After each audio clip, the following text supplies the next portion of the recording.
Hey, what's up guys, Nothin But Boom, and today I'm super excited to go ahead and introduce you guys to a new game and some new developers working on Tiny Realms. So you guys want to go ahead and introduce yourselves?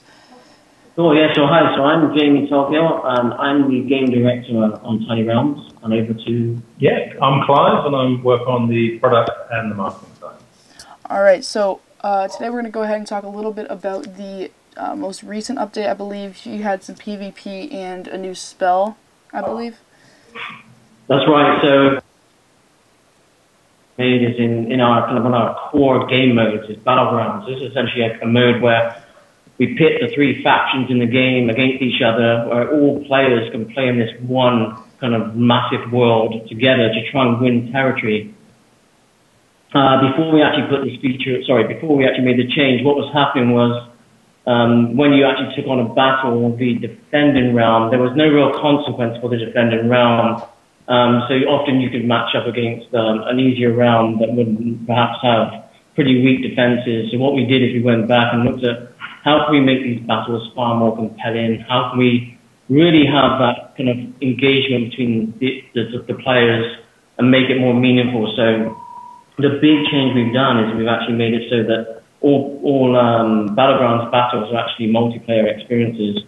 So now if you have a realm with weak defenses, it will mean that you're hurting your faction in Battlegrounds. So the better your defenses are, the more chance you are of having a successful defense against an attacking player, which ultimately means that you're going to reduce the amount of points that the other team, the other faction can get against your faction. So if you have weak defenses, you're letting your faction down big time now. And what we've seen so far is it's now become very competitive in there, and we've seen a lot more people playing a lot more Battlegrounds battles in general. So we're pretty excited and pretty stoked by this big change. Yeah, and you guys said that Battlegrounds is like a epically scaled kind of just war, but you're going to still have to do kind of like the base attacking like you would normally do in another game to kind of get that territory. So I want to go ahead and explain just kind of the mechanics of the attacking and stuff like that. Yeah, so as you go through the actual battle itself, you can't take a territory, take another player's realm. The stars that you win from that battle, they get contributed to that tile. So essentially on the global map, it's made up of a whole bunch of tiles. Essentially those points get contributed to that tile, and there's a set period of time while that tile is active for a battle. And once that time closes, all the points that each player or every player has contributed gets calculated, gets closed down, and the faction with the most points wins that tile. So that's how you essentially win territories. There's other tiles in Battlegrounds as well. There's resource tiles, so they're very, very important. If you win resource tiles, then you're essentially giving your faction, every faction member that's been playing in Battlegrounds, they'll get a resource boost in their realm, so they can get their iron or their gold a lot quicker compared to players involved in factions that haven't won those tiles. The other one that's really important is the summon gate tile, and this allows you to teleport across different parts of the map a lot quicker rather than taking tile to tile to kind of move forward. So those are important tiles for you to kind of control as well as a faction. And then the nice thing with Battlegrounds is we have a whole plethora of new features that we want to start adding, which will be exciting to start seeing. In the coming weeks and months, you're going to start seeing a lot more content in here, a lot more different ways of interacting in tiles and interacting in battles. And I think you're going to see a lot more in terms of potential types of events that you're going to be seeing in there. So we're kind of very excited by this kind of early offering of Battlegrounds and how it's taken off, and lots more to come. Right, and essentially this is the first time that some of my viewers have been seeing it. So Ironite and Gold he was talking about are the two currencies, just like other games have. And in this game it's kind of interesting when you're attacking because you can control your troops as they walk around the map. So it's not really like drop them, hope for the best kind of thing. That's right, that's the biggest, one of the big things we did is we wanted to, essentially, as gamers here in the studio, when we started the studio, we're all big RTS fans, and we wanted to make an RTS game. So essentially what you can do is you can place down what we call warbands, groups of units. They don't have to be the same type of unit. You can mix them up And there's some really interesting strategy you can do there with melee versus range units and the other types of units in the game, such as muscle units and swarm units. You can really mix them up and choose what war bands work best for you and your strategy. Whether you want to storm the player's stronghold or whether you want to take down resources, that's up to you how you control that. But yeah, you essentially control every single movement in the game if you want to. But the units will also act intelligently. We know that you can't really control 200 units across 6 warbands very easily. So for players that want to have some kind of assistance, we have that as well. But for players that are the hardcore players that really want full control, we have that tied in quite nicely. You can either drag your finger across the screen and have very precise movement, or you can tap on targets or locations you want units to move or attack. Right, and then I have pulled up, I just did a battle. I only got 93%, but I was almost at the last 2 buildings there. But at the end, I think it's kind of interesting how you can, units, a lot of the times when you drop them, they're gone for good, but in this game, however much health they're taken out is directly proportional to how much you have to pay to get back. So you can heal them back, and then you can obviously recruit your lost ones, but you can do it right when you end the battle, which is kind of interesting. Yeah, we wanted people to, the core game is the battle. We want people to enjoy the defensive and offensive style of play. And any way we could get people to just in there to kind of make sure that, yeah, you rebuild your unit straight away. Even if they die, you can essentially kind of get them going straight away as well. So you don't have to go back to your barracks and manually rebuild every single time. Right, and on Battlegrounds, I was just doing an attack there, and it said +2 points for the humans, so that's going to go into the percentage of who owns that tile a little bit more.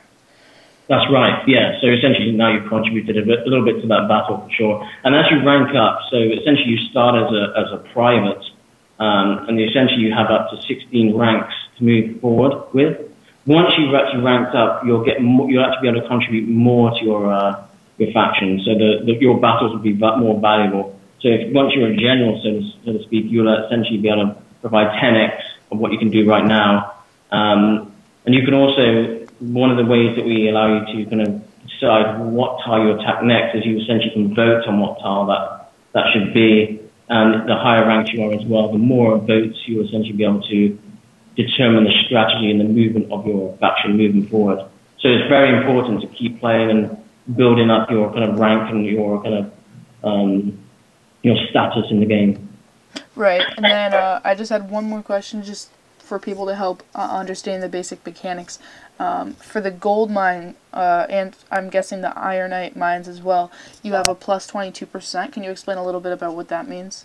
Yeah, so you'll only see those if you've actually got your faction actually owns some of the resource tiles and battlegrounds. So that's what you're seeing right now. The humans must own a small percent of the resource tiles, and you're essentially seeing the benefits from that. They may own more tiles in the map than what you're kind of getting benefit from, but you have to contribute to battlegrounds to benefit from them. So if you're not contributing to battlegrounds, even if you're a human, those benefits. So that's kind of the perk of going in there and contributing. Yeah, and that's interesting because a lot of times in games, what you do in like wars or whatever doesn't really affect your home base, so to speak. So it's kind of interesting to have that directly affect that. Yeah, and so a minute ago you said you had 93% in your battle. One of the things that we've introduced as well is the frenzy spell, and we're pretty excited by this.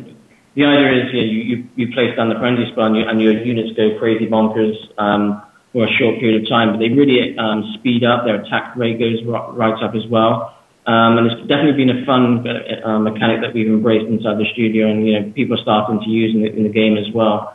And that spell in particular really helps you get that extra few percent within the time that you need to kind of finish the battle.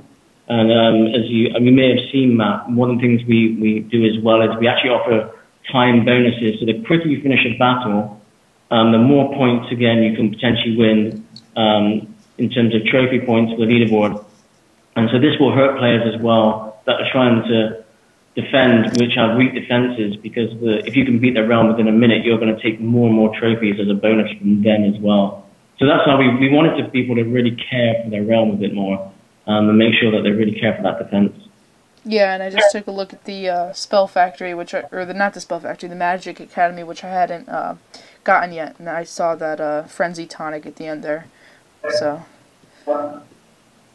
Yeah, so this is also introducing a new character or character type, which is the halflings, and you're going to see a lot more of the halflings appear in the game as we kind of move forward as well. Right now, you're seeing the Tegu, which is a lizard type faction, the humans, and also the dwarves are the 3 playable factions. Then we have the Kaibu Orc, which is your kind of AI faction, which you can see in the quest. And essentially, when we created the lore for the game, we actually had 4 or 5 other factions that we want to introduce at some point. Whether they're playable or not, is to be determined. But the halflings play an integral role in the commerce of the game world, and so you're going to see a lot more of them start to appear as well. So they're going to introduce spells. They're going to introduce a whole bunch of new features because they have a particular role to play in this world. Right, and I think that's all we have to talk about today. The Battlegrounds was so interesting. I think that hopefully you guys will understand the basic mechanics of the game a little bit more and get into it. But yeah, I think that's all we have. So thanks so much for you guys joining me today, and hopefully we'll talk to you again sometime. That's great stuff. Thanks very much, Matt. Thanks, Matt.